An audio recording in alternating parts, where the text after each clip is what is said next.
The hearing room wasn't packed, but it was wired. You could feel it in the way people sat up straighter, how phones were angled ever so slightly higher, capturing every flicker of tension in 4K.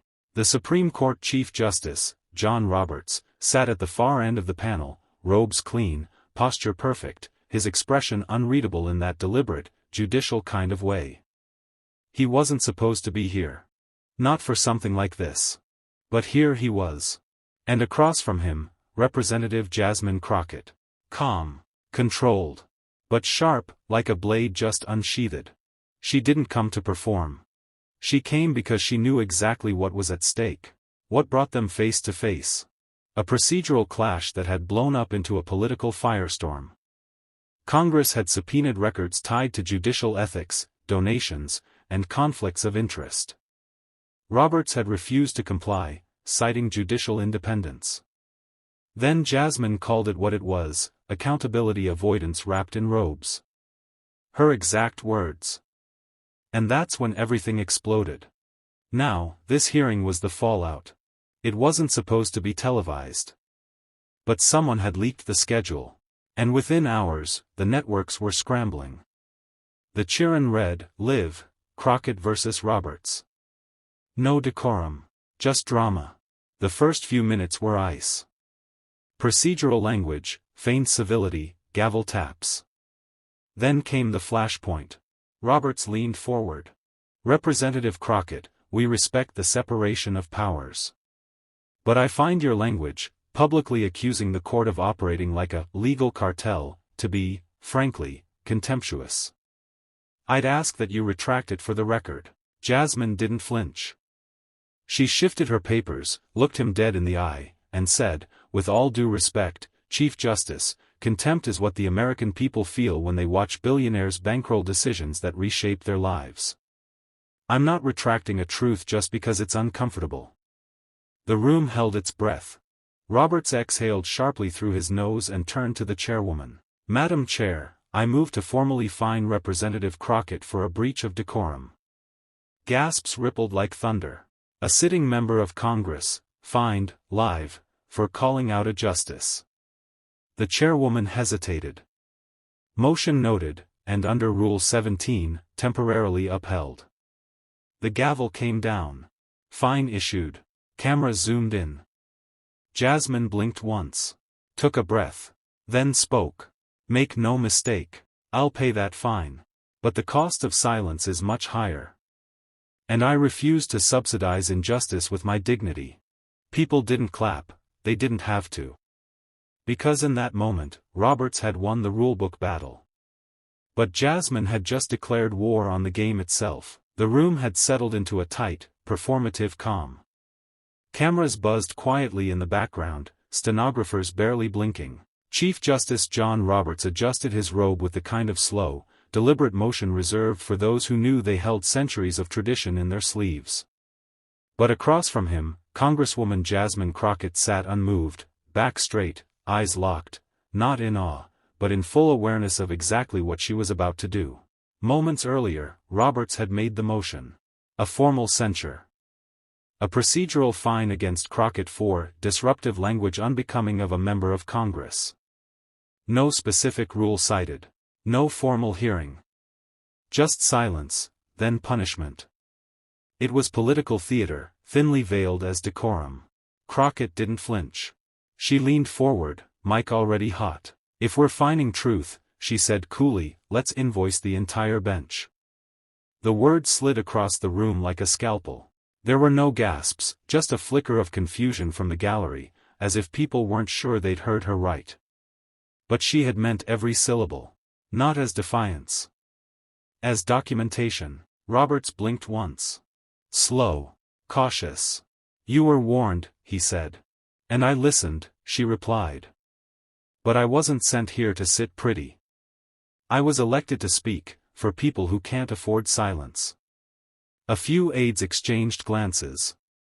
One reporter in the second row started typing faster. Then Crockett did something no one expected. She reached into her bag, not for notes, not for speeches, but for receipts. Literal receipts. Printouts of judicial travel, unexplained funding, partisan speaking engagements by sitting justices. Pages marked with yellow highlights, some circled in red. "You want to fine me for integrity," she said, holding them up one by one. "Then we better retroactively fine every robe that's ever sold access behind a closed door." The chamber wasn't used to this. Not from a representative. Not with this kind of fire. Not this kind of memory. And still, she hadn't raised her voice. She didn't need to. Because when Jasmine Crockett spoke, even silence obeyed. The gavel had fallen with finality. But the echo that followed wasn't respect, it was resentment. Not from Jasmine. From the walls themselves. From the staffers lining the edges.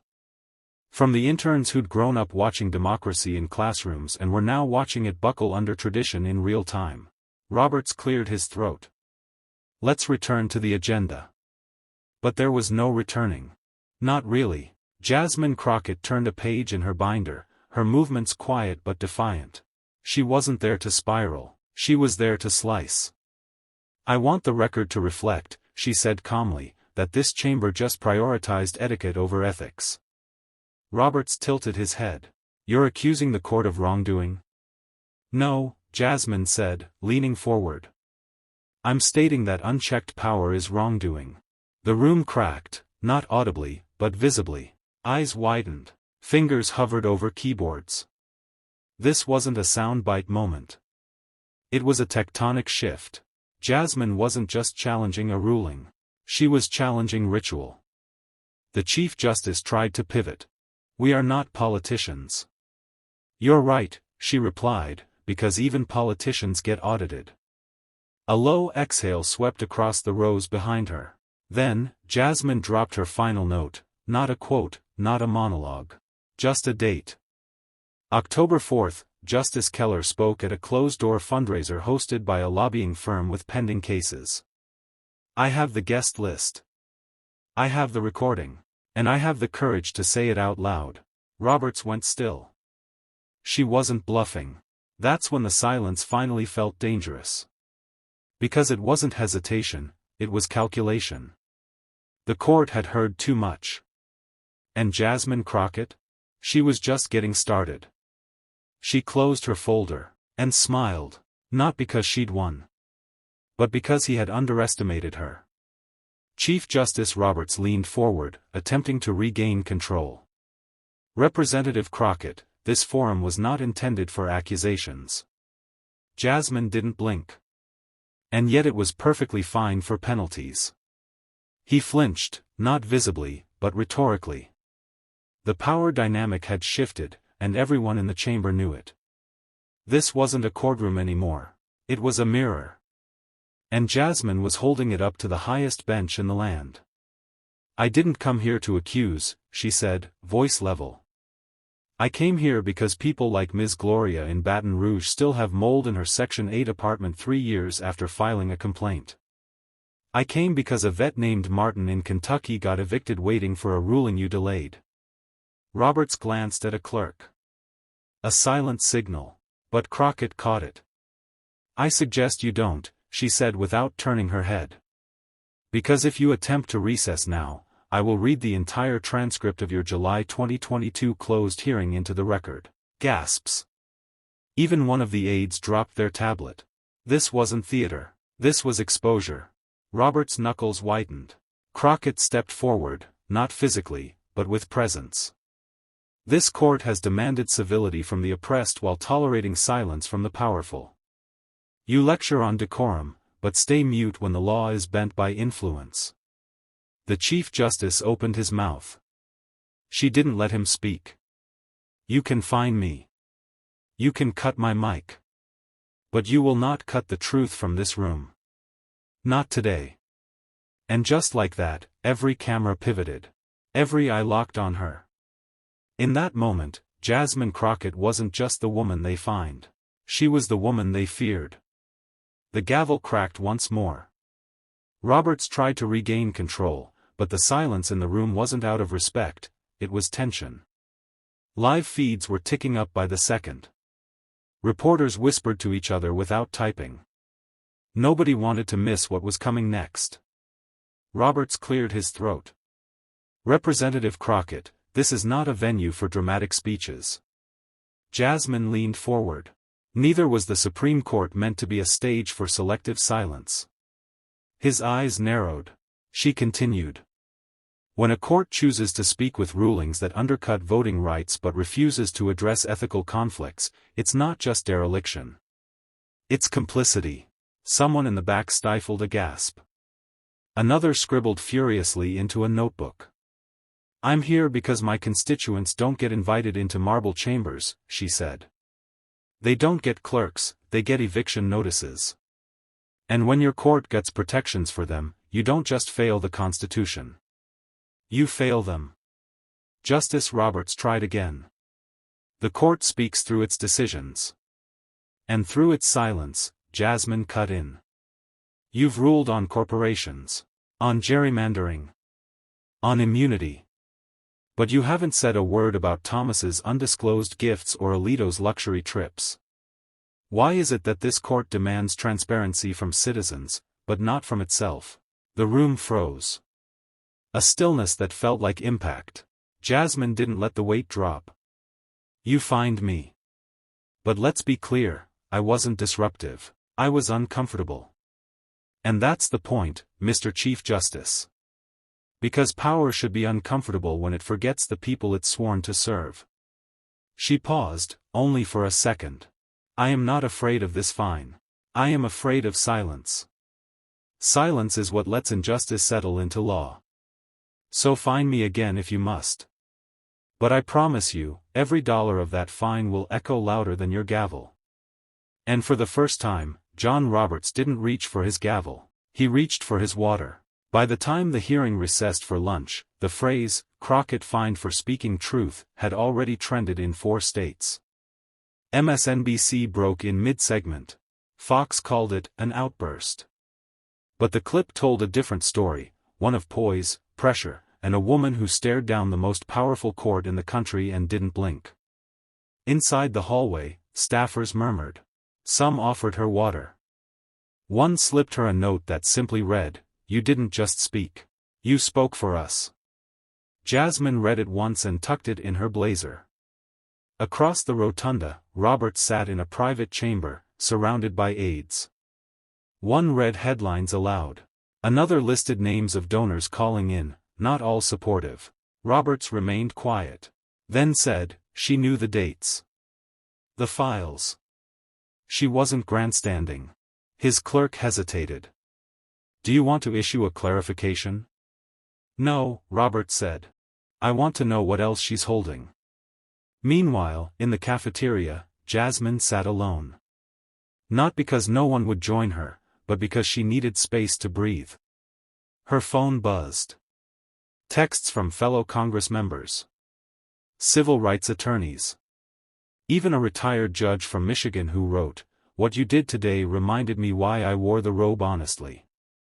She placed her phone face down. This wasn't victory. Not yet. But something had shifted. An aide sat across from her finally and said, "They're scared." Of what? She asked. Of what comes next. You didn't just challenge the Chief Justice. You exposed the court's cracks. Jasmine looked out the window.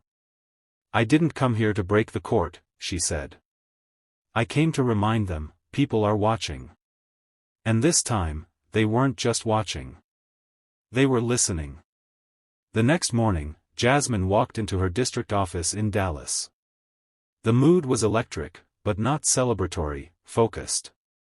Serious. Her staff had been fielding non-stop calls. Not from lobbyists. Not from reporters. But from ordinary people. A veteran in Arizona. A mother in Baltimore. A teacher from Topeka. All of them had seen the clip. All of them said the same thing, keep going. Devin, her policy director, pulled up the latest numbers. Jazz, your post-hearing speech is now the most viewed congressional floor clip in TikTok history. I didn't say it for TikTok, she replied. I know, Devin nodded. That's why it hit. Upstairs in the Capitol, Roberts's office issued a rare, no comment. But inside, whispers echoed. Rumors that a quiet meeting had been called with select members of the Federalist Society. That the word precedent had come up, not in court, but in damage control. But Jasmine? She was already writing a new draft bill, the Community Legal Oversight Act, aimed at limiting discretionary fines imposed during live federal hearings. It would require all such penalties to undergo review. Transparent. Accountable. When a reporter caught her leaving the chamber and asked, "Do you think this bill will pass?" she smiled, not bitterly, not sarcastically, just clear. "If it doesn't, we'll rewrite it louder." That same day, a student-led protest was staged in front of the Supreme Court steps. Dozens of signs read, "You can't find the truth." But Jasmine didn't show up for cameras. She spent that evening in a South Dallas community center, holding legal clinics with pro bono attorneys. Because while the court fought over language, she was still fighting for people. And the people? They weren't just watching anymore. They were standing. That weekend, John Roberts attended a private law symposium in Charlottesville. The invite-only event was meant to be a quiet gathering of legal minds, retired judges, elite scholars, high-powered clerks. But as Roberts entered the room, he felt the air shift. Not hostile. Just aware. Someone cleared their throat. A clerk murmured, "That Crockett moment, wild, huh?" Roberts didn't answer. Meanwhile, back in Texas, Jasmine sat at a table lined with law students and first-generation advocates. She wasn't giving a keynote. She was mentoring. "I read the Constitution 3 times last night," one student said, eyes wide. Jasmine smiled. "Read it again, but this time, ask yourself who they wrote it for." The conversation moved fast: standing doctrine, injunctive relief, due process. But Jasmine kept circling back to one thing: power. "You can write all the law you want," she said, "but if it's used to silence, not protect, then it's just control in legal wrapping." Word spread that Jasmine was preparing to challenge the fine officially. Not for herself, but as a constitutional matter. A free speech violation within a legislative proceeding. No one had dared to go that route before. But then again, no one was Jasmine. That Monday, she filed a motion, backed by a coalition of legal scholars, 2 former federal judges, and even one conservative libertarian group. The argument? That penalizing speech on the House floor, when that speech exposes judicial overreach, chills democracy itself. Roberts read the filing. Twice. It was surgical. Not loud. Not performative. It was law, sharpened. And it scared them more than the clip ever did. 2 days later, during a closed-door ethics committee briefing, the mood was thick with unease. A Republican member tried to downplay the incident, calling it a momentary lapse of decorum. But others weren't so sure anymore. Not after Jasmine's legal challenge gained traction. Not after 3 former House speakers publicly weighed in, one even stating, "We should be wary of silencing voices under the guise of order." Meanwhile, Jasmine wasn't waiting for their consensus. She was already back in committee, binder in hand, voice sharp, arguments sharper. This time, the room didn't try to interrupt her. Even those who disagreed with her views couldn't ignore what she represented now: precedent. Outside, young organizers had begun gathering on Capitol steps. No chants. No signs. Just silent rows of people holding pocket constitutions. One student held a sign that simply read, "Let her speak." Roberts, watching from chambers, was handed a folder marked Response Strategy. He didn't open it. Instead, he stared at the paused frame on the screen in front of him, Jasmine mid-sentence, eyes steady, spine straight. This wasn't about discipline anymore. This was about who controls the narrative. And for the first time in a long time, that control was slipping. Jasmine had turned a fine into a national question of power, speech, and race. And unlike many before her, she wasn't asking for permission. She was demanding recognition. And the gavel?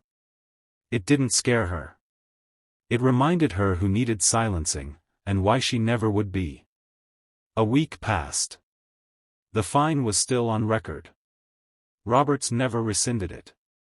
But something had shifted, not just inside the hearing rooms of Capitol Hill, but outside them. In barbershops in Baltimore. In classrooms in Oakland. In living rooms in Tulsa. People were talking about Jasmine Crockett, not just as a congresswoman, but as a signal. Late one night, a clip resurfaced. Not the shouting. Not the fine. Just the moment Jasmine adjusted her mic, paused, and said, "I won't be quiet just because the room prefers silence over truth." The comments section exploded. Not with rage, but with resonance. A single mother from Shreveport wrote, "They fined her for saying what we've all lived. And she still didn't fold." A retired judge in New Jersey reposted it with the caption, "When the system punishes the voice instead of answering it, the system is the problem." And in a quiet corridor of the Capitol, Jasmine walked past a framed copy of the Constitution. She didn't stop. She didn't need to. Because she'd already made her amendments, in truth, not ink. As she exited the building, a young staffer held the door for her, eyes wide with something between awe and gratitude. He said just 5 words, "They heard you." "We did."